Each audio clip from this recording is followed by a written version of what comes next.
Sudan has been going through a very difficult time. The country has faced numerous challenges over the years, but the current situation is particularly dire. A long and terrible conflict has torn the country apart. The fighting has left many areas in ruins, with homes and infrastructure destroyed. Millions of people have had to leave their homes to find safety. Entire communities have been uprooted, and families are often separated in the chaos.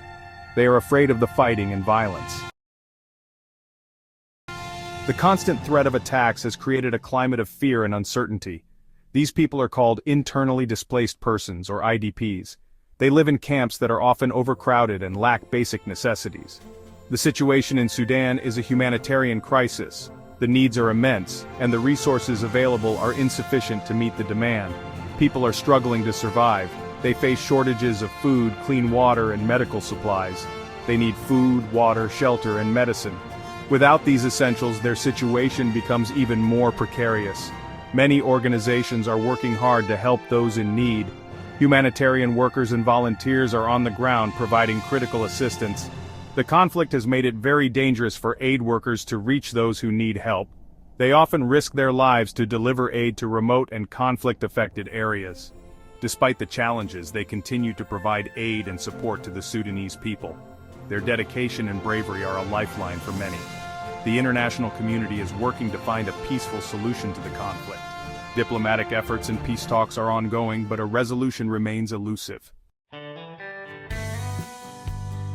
There is a small bit of good news amidst the turmoil in Sudan.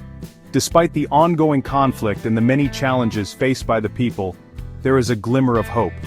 For the first time since the fighting began, fewer people are being displaced. This is a significant development in a country that has seen so much suffering and upheaval. This means some people are finally able to return to their homes. Families are beginning to rebuild their lives, and communities are starting to come together once again. The UN International Organization for Migration, or IOM, keeps track of displacement numbers. They have been closely monitoring the situation and providing crucial data. Their latest report shows a decrease in IDPs. This data is essential for understanding the current state of displacement and for planning future humanitarian efforts. This is a sign that maybe, just maybe, things are starting to improve.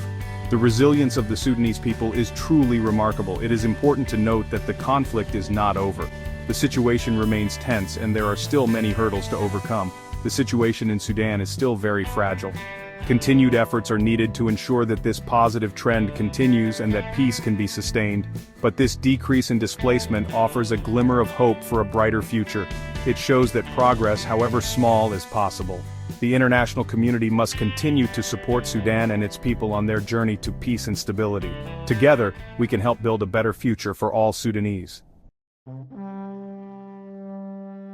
The current conflict in Sudan began in April 2023. It is a power struggle between two military factions. This fighting has devastated the country. The conflict has its roots in Sudan's long history of political instability and violence. Years of dictatorship and oppression have fueled resentment and division within the country. The fighting has led to widespread human rights abuses. Civilians are caught in the crossfire. Many have lost their lives, homes, and livelihoods. The situation is dire. The international community must put pressure on all parties to the conflict to lay down their arms and work towards a peaceful resolution. There are several reasons why people might be starting to return home. The situation in Sudan has been complex and challenging for many years, but recent developments have given some hope to those who have been displaced. One reason is that the fighting may be lessening in some areas. This reduction in conflict can create a more stable environment, encouraging families to consider the possibility of returning to their homes. This makes it safer for people to go back.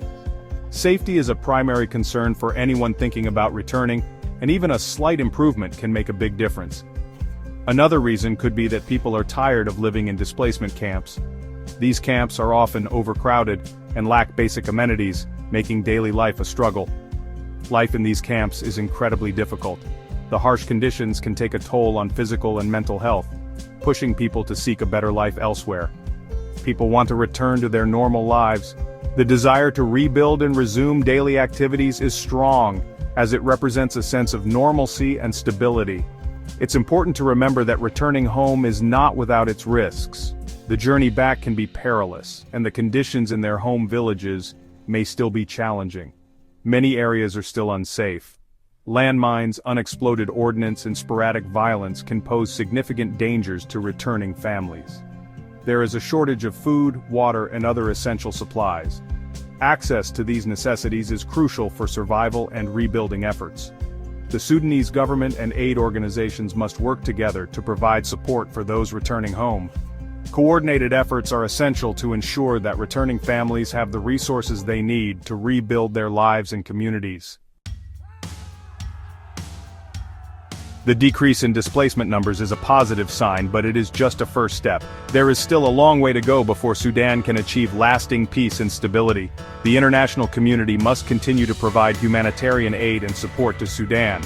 They must also work to address the root causes of the conflict. The Sudanese people deserve a brighter future, one where they can live in peace and security, a future where their children can receive an education and have hope for a better tomorrow. By working together, we can help